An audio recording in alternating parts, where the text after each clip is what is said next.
One of the most common questions we hear is, can I use this if I have darker skin? If you're Fitzpatrick 4 through 6 and you've struggled with melasma, dark spots, or uneven tone, and you're afraid of making it worse, this episode is for you. Today, we're talking about how to safely fade pigmentation on melanin-rich skin without irritation, without damage, and without wasting time on products that aren't made for you.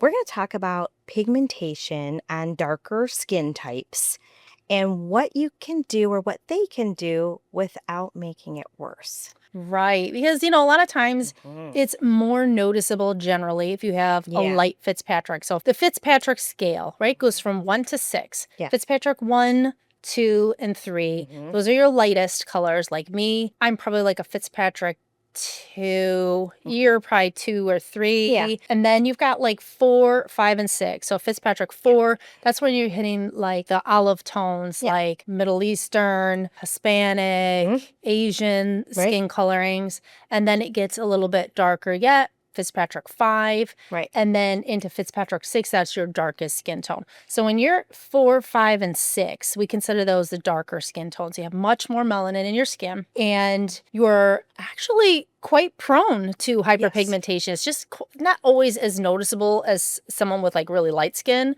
with lots of dark spots all over, because you may have like darker skin and maybe blend a little bit better, but it's common. The more melanin you have, sun damage is excess melanin. Just because you have darker skin, you're protected more from burning, but that doesn't stop you from getting sun damage. It doesn't stop you from getting sun cancer or skin cancer. Of course. So you have to protect your skin just as much. And it's a little bit different because we have to be a little bit more careful with darker skin types. Yes. And a lot of times, they reach out to us and they want to just get started immediately with like, hey, I want to use like this TCA 20 peel. And we're like, nope, nope, no. Yes. Number one, you need to start with a regimen. And so we try to get them on our regimen, which is an acid cleanser, definitely a melanin inhibitor, like our Fade Bright. If you're on hydroquinone, if you have another alpha-arbutin product, that's fine. I don't care what product you're using, just use one. Yes. Antioxidants, because that's going to help with the sun protection and sun damage. And also, an SPF, a retinoid at night. We want you on those products. The number one prepping, let's say if you can only afford one for whatever reason. Fade Bright. This has the melanin inhibitor in here. It also has some retinoids in here. We need you on this for at least 4 weeks. Correct. Right? Because it's going to take you some time to get up to daily usage with that product. Yes. Like ours is start strong. out and go boom, boom, boom every day. No, in this, the directions are you can use this 1 to 2 times per day. So people do work up to using this twice a day. For sure. But most people, you are going to start with maybe 2, maybe 3 times per week. Right. And you're going to ease into that product alone. Yes. And it could take you 4 weeks to ease into using this once per day. But as you move forward, you can work into twice a day, which is really good for helping to slow down the melanin production. So let's say you do get some sun damage, you're in the sun, you've got your SPF on, you're doing everything you can, but you could still get new damages. That's going to help prevent as much as possible. But the main reason that we like, besides that feature, is because this is a prep for something stronger, like a chemical peel or microneedling or, dream peel, vitamin A peel, anything like that, because we're turning down the melanin production in your skin. So when we do a treatment that's going to cause some inflammation, we don't want to be left with post-inflammatory hyperpigmentation. Very true. So we need you using this. This is like lighter people. Anybody, absolutely anybody can get PIH. We want everybody to use this. But if you are, Fitzpatrick 4, even 3, or if you're heritage, let's say you're light color, maybe you're a Fitzpatrick 2, but you're, Hispanic Correct. blended with something else, you may have lighter skin, but your heritage Yes. is prone to get hyperpigmentation. We want you on that. Exactly. To help prevent it, because we don't want you to move forward with a stronger treatment and then end up with more pigmentation. I mean, Absolutely. that's the opposite of our goal. So Sure. focusing on lightening the damages you have right Yes. now and making your skin peel ready, Yes. treatment ready, so that you're not going to end up with more pigmentation. And I would say another key thing to find out, even if you have lighter skin, like let's say, 1, 2, or 3. Yeah. If you get a bug bite, if you get a pimple, what color is that mark that's left behind? Right. Is it pink or is it brown? Right. So if it's pink, you probably don't run as high a risk of getting PIH. Very true. But if those marks are brown on you, like even my kids, as light as I am, my kids are light.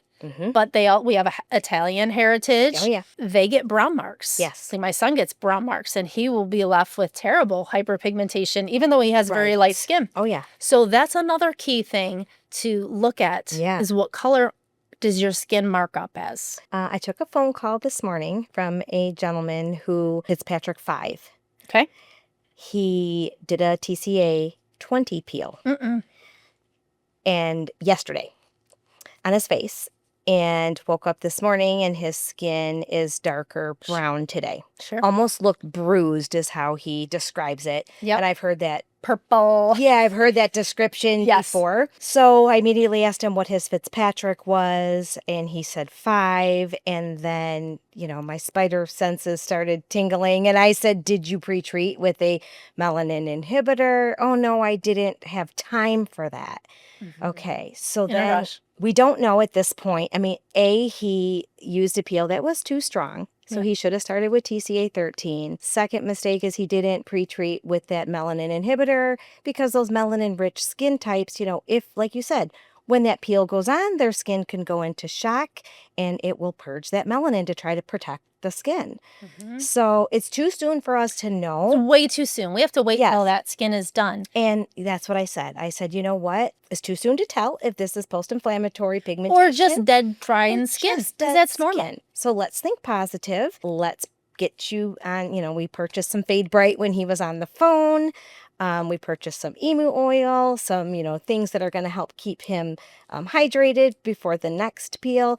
But he wasn't even working on pigmentation to start. He was just doing some anti-aging Just wanted things. to improve, yes. So you just really have to follow a few of our recommendations to really kind of follow that Fade Bright recommendation to really suppress that melanin, because you don't want to cause something. You don't want to invite issues. You don't want that. And I do want to stress too, this is not a guarantee that you won't get some or any the risk. PIH. It's going to reduce the risk greatly. Yes. Like 50%. Correct. It's going to reduce the risk of you getting PIH. And if you do get some, it is going to be far less than you would have gotten if you didn't pre-treat. So I don't want to say like this is a miracle. Correct. But this is going to, and you won't know, because it's not like you're going to pre-treat half your face and not. If you want to, go ahead. But if you do end up with PIH, it's going to be far, far worse in the area that was not pre-treated. So I don't want to say like this is like miracle 100% prevention. Agreed. But huge, huge difference. Yeah.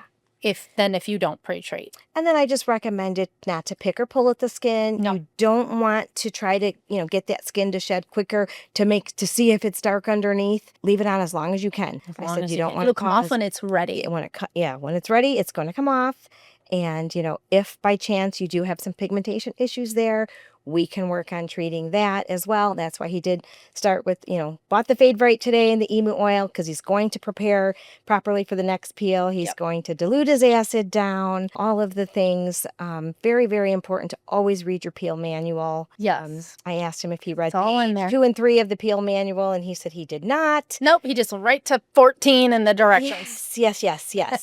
So, but And that means he also avoided half of the emails we sent too. Because That's after you right. purchase a peel like that, we're sending you our information. Make sure you're pre-treating. Make sure you're following a regimen. So there are a lot of ways that we're trying to make sure, even before you receive that peel, that you realize there's a step one and you're bypassing that. Please don't do that. But, we all are human. We all make mistakes. Yeah. Live and learn. Live and learn. And, we're going to stay in touch, and he's going to contact me if he needs me soon, and we'll go from there. But we're always here to help if something does go astray. Right. But preventing is it. key. Yeah, preventing it is key. Absolutely. So, and you don't always have to start with something like that. Like, so let's say we're talking about hyperpigmentation today. He wasn't dealing with that, but there are acids. Yes. Now, there are gentler acids, and there are also just everyday products. So I guess I kind of want to start with an everyday product. Like, let's just say you don't have to do a peel, right? You can use something along the lines of Fade Bright and Serum 15. Yeah. You can, you can alternate these. So this will give you that light exfoliation. Great choice. And this is a melanin inhibitor. If you want to make that a little bit more potent, I would add in an antioxidant, because antioxidants help to heal the damages that you're getting every day from, your sun damage. Vitamin C is also known to be like a lightening, brightening type product. So this is good for pigmentation. Yes. So you can use something along this line if you don't want to do a peel. And many darker skin tones are leery, because they know the maybe they've lived and learned. Yes, exactly. So they're a little bit more leery, and a lot of times they will go this route with daily first and just really condition their skin. And a lot of times they see the results they're looking for with just the daily products. Oh, yeah. Or they're seeing good results, and then that leads them into the next step. Yes. Which might be a milder peel. Like if you don't want to see any flaking at all, maybe you can just handle maybe a bit of dryness. Sure. I would say like the Lactic 50 super peel for hyperpigmentation. Another wonderful one is the Mandelic. I generally say 40%. Yeah. This one, you might get a little hint of dryness. Some people get some flaking with this one. Another gentle acid that you can use. So Lactic 50 or Mandelic 40 are super options. Another great option is the Dream Peel. Oh, yeah. I do like everyone to pre-treat for a Dream Peel. But this is, a high percentage of retinoid and a high percentage of vitamin C. Right. So as we know, the vitamin C is lightening and brightening. Right. The retinoid is going to help to turn the skin over. And of course, you could go for a stronger peel. And then that's when I generally recommend Jesner. Yeah. And this is stronger because it's layerable, right? So you get about 3 layers from each one of these bottles, sometimes 4. I tell people to start with, especially if you're concerned, you don't know how your skin's going to react, start with 1 layer. Sure. You don't have to do 2, 3 layers, 4 layers your first time. I mean, you can work up to 10 layers of this if you like, but start with 1 layer. Ease into it, see how your skin responds to it, make sure you're not getting any PIH after it. Next month you do it, add on a 2nd layer. Right. So peels are an excellent option to help target that. They're good for any skin coloring. So anybody with darker skin tones can do that. And also a micro-infusion is another one. You can use specific ingredients. Like we have our Exospot. Okay. This coming out, this has tranexamic acid and glutathione. What else we have in here? DNA repair enzymes. We have the cacao plum, which is a super high percentage or super potent vitamin C. And there's only a tiny bit because you actually don't want to needle with high percentages of vitamin C. This is in there very lightly, but just as a benefit. Alpha lipoic, niacinamide, all of these things are really good for targeting spotting. Obviously, that's why it's called Exospot. Right. So you can micro-infuse these into the skin. Cool. Anybody can do this. Doesn't matter what your skin coloring is. Right. So I would highly suggest something like this. This can be done like once every 2 weeks. And then just like the needling itself can sometimes, just the action of needling, it's stimulating and quicker turnover in your skin. That can help to get pigmentation off more quickly. But with micro-infusing these ingredients, for sure, you're getting these ingredients nice and deep into your skin. That's going to help with it. And of course, you can alternate things. Like you could do your micro-infusion, once or twice, and then bump to a peel. Just always follow the recommended wait times after each treatment you do before you do the next one. But all of these are great options, and it doesn't matter what color your skin is, but they are safe for darker skin types, which is obviously what we're focusing on. Yes, a good point is there's no mandatory pre-treatment for this, for micro. That is correct. So you could start this right off the I bat. always recommend that because they want to do something immediately. And I understand that. And it's like almost they get so sad when I say they have to pre-treat with For a month. something for a month. It's like a death sentence to them. They're like, Yep. I'm ready to start now. Oh my God. You know, so this is a great way to start. Get started. Get started with this while you're pre-treating with your Fade Bright. You can get, you know, one treatment of this in, and then the next month, you know, you've pre-treated for those 4 weeks. Now you're ready for your peel. So things can start happening immediately because you don't have to pre-treat to do the microinfusion. No, that's true. And after a microinfusion treatment, like in the directions, we do want you to wait, I think it's 72 hours before you start using retinoids again. Yes. So if you did do this microinfusion and we want to get you using your Fade Bright, you're going to have to wait like 3 days after your infusion. Right. Then you can get started on your Fade Bright or your hydroquinone or whatever it is that you're using. Then you can start getting into that. And, you know, then again, there's no need to stop treatments or anything. You can do another one of these. And then by the time that month has gone by, you've done 2 of those treatments. Right. You've been using your Fade Bright and the rest of your regimen. Right. Now you're going to be okay to start with one of your peels. Right. Because your skin is prepped properly. LED is also I have great LED thing, right here. Our Illuminate Mask. Yeah, red infrared is good for everything, right? Healing, you can use that after any of these treatments. Yes. But you can also use the yellow for hyperpigmentation. And this mask obviously has the yellow. It has the red, infrared, yellow, and blue. Right? The yellow is separate in the neck mask. Yes, but So on it the has a face separate mask, setting. it's on. But yellow is always on. It's actually in the same bulb as the red, I believe. Yeah, there's like red, infrared, because you can't see infrared. Right. So you can see the red. Right. So red, infrared, and yellow are what these little light bulbs are.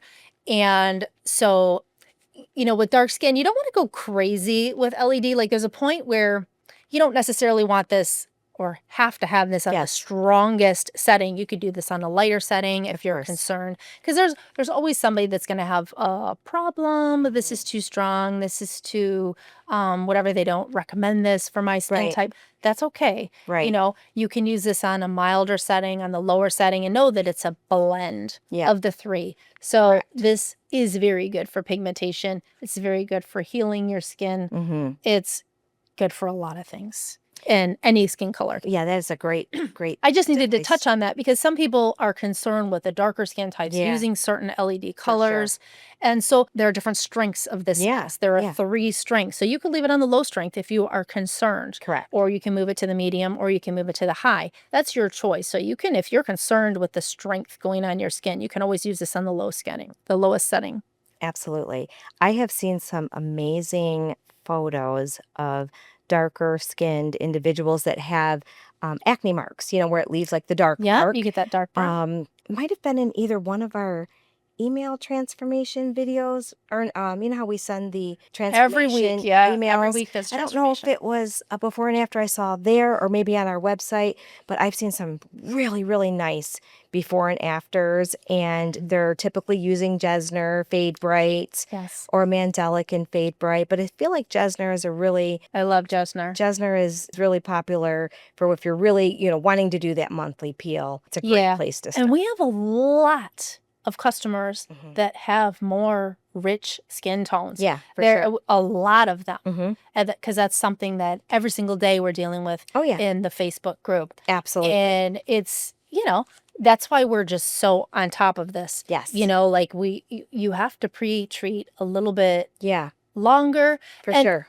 And that just brings me to just one more point that as I'm saying, you have to pre-treat a little bit longer. If you have very dark skin, like let's say you're Fitzpatrick 6, and you want to do a stronger peel, you want to get started with a Jesner, sometimes 4 weeks isn't long enough to pre-treat. True. Like, it's kind of like the lighter your skin is, you can be a little bit less aggressive with your pre-treating. Right. But the darker your skin is, the more pigmentation you have, the more prone you are to PIH, the longer you might need to pre-treat. Right. Like if you are just so prone and you have so many marks on your face, you may need to pre-treat for, let's say, 6 weeks before you do that peel. Because I would rather have you be safe than sorry. Absolutely. You know, and you know your skin, you know how your skin responds. And if your skin is aggressively responding, then, you know, pre-treat longer, For sure. maybe use a little bit milder, maybe use like the Mandelic or Lactic. Don't just start with Jesner if you know your skin is super responsive to things. But, we have seen real results Oh from my gosh. real customers, and you can always see those. Facebook group is a great place to go and see those So many pictures. transformations, as well as on our website. We have the customer experience photos and where they can see real life people that have used these products. Yep, and that's on every product page. Yeah. Just the strip of photos right below the product add to cart button. Yes. And, we do have our Peel University on our website that really will educate you as well. And that talks about it. There's a whole section on, you're learning what your Fitzpatrick skin type is. Absolutely. And then also, like, if you have darker skin, this is why you have to pre-treat. This is what can happen. These are the acid percentages we recommend. Yeah, we really are all about the education and really just trying to help them transform their skin in a nice, safe way, but effective way. I just answered an email this morning with somebody. They didn't tell me their skin type, but I could tell it was an Indian person, right? Just by their name. Yes. And they were asking, like, why don't you have TCA 50? When are you going to make TCA 50? And then I had to like go into the whole explanation of, number one, that's not safe. Please don't use that. Especially don't use that on your skin tone. Yes. That is just so unsafe. Use lower percentages, prep for a longer time, use your inhibitors. I said, please start with like a 7 or a 13. Don't even think about a TCA 50. Don't think about TCA 30 either. I had to school them a little bit. Even though they didn't give me the information, sometimes it's easy enough to tell. But, different people's names, you can tell, this is going to be a problem for you. Of course. It is a little alarming that we do get a lot of emails when people go get a professional treatment done someplace. Maybe not even a chemical peel, maybe a CO2 laser, something more aggressive. The person will send over a photo and they have darker skin, maybe 4, 5, 6. It always amazes me that their professional who is providing the treatment doesn't educate them and have them pre-treat many times. Yep. It really amazes me. How many of them out there are just about getting you into the treatment room and providing that service? Because a CO2 laser is expensive. Let's say it's like $1,500. Oh, my Lord, yes. They just want to get you in there, get you in a package, get you getting stuff done. They're not even concerned if you come back after that treatment or whatever. It's like they just want to get you in there. Now, there are some good ones. Yes. Because I do talk to people that, I was put on a prescription of hydroquinone and all that kind of stuff. Beautiful. I love when I hear things like that. Sad when it's the other way, though. There's a lot of it. It's very unfortunate. I had answered an email, and you may have seen it in the inbox, too, maybe about a week or so ago. It was a gentleman, I believe he was from Australia, maybe. Really good-looking guy, darker skin. Went and had a CO2 laser, and literally it was like a month after his treatment, and it was very sad because he had tons of like you could see the marks. You could see the marks from the actual tool. Yep. Like every place where she went ching ching ching ching, like clicked his skin, he had pigmentation now. And I see a lot of those like hatch marks. Like little squared off dots or whatever the shape is of the tool that they're doing, and you could literally see. And that's preventable. It is preventable, and it's sad that these people, like you say, are paying quite a bit of money for these treatments, and they're not even being guided. So you have to be your own advocate for your own skin. So if you're having, even if you're not using our line but you're going to get something done, start on a melanin inhibitor. Start. Like I hope you see us, you're Googling 100%. Something. If you're Googling, pigmentation issues and things, and you come across us and you're deciding that you're a little too scared to do something on your own and you want to go to a professional, please ask about pre-treatments. And if they say, there's no pre-treatment, and you are a Fitzpatrick 4, 5, or 6, I would think twice about using that professional for sure. Yeah. If they're not going to give you all the proper warnings. Yeah, absolutely. And that's what we're all about. So we're all about educating, and, we want everybody to have a nice, safe experience and see results. Yes. Yeah. So if they stick to it, they'll definitely be encouraged. And by taking those photos that we always say as well. Yep. That's Take your photo helpful. Day 1, day 30, day 60, day 90, just once a month before you go to your next treatment. Take a photo, then you can compare them side by side, see your changes. It'll keep you motivated, it'll keep you on your regimen and excited about the future. Yes, 100%. And if you have any other questions, feel free to reach out to us either by email at support@platinumskincare.com. Yep, or you can call us Monday through Friday from 9 to 4 Eastern Standard at 1-800-917-3155. And then, of course, our glorious Facebook Gurus group. Yep, Platinum Skincare Gurus on Facebook. Join that. There's over 40,000 people in that group. You can see all their photos and see their stories and see what help they're being recommended. Because, Absolutely. you know, it's just a simple way to and don't be find out what to do. Post a question on there. I had a lady that sent an email the other day, and believe me, we're more than happy to answer, private emails. And I get it if you're a private person and you don't want to put it out there. But she was really embarrassed about, some issues that she had going on. And I really feel that she would have been just fine posting what she needed to post. And we would have so many people reach out with amazing things. But don't be There are a lot of lurkers. Yeah. And they'll say that too. I've been in this group for a year and I've been scared. And this is a very vulnerable photo. Well, don't worry. Nobody on Facebook can see it, but the people in the group. Right, and the people in the group are there to learn and to help you. Yeah. They're not there to criticize you. And our moderators are pretty good. They're in there to, if anything funny starts going on, they're pretty quick to, shut off some comments or do, say something. But you're safe. And if worse comes to worse, you want to take your photo down, you can just delete your comment. Very you true. Can delete your post if you want to. Very true. Yeah. But if you're not comfortable with that, you can always email us for sure. Yes, we'll help you. Absolutely. Have a great day.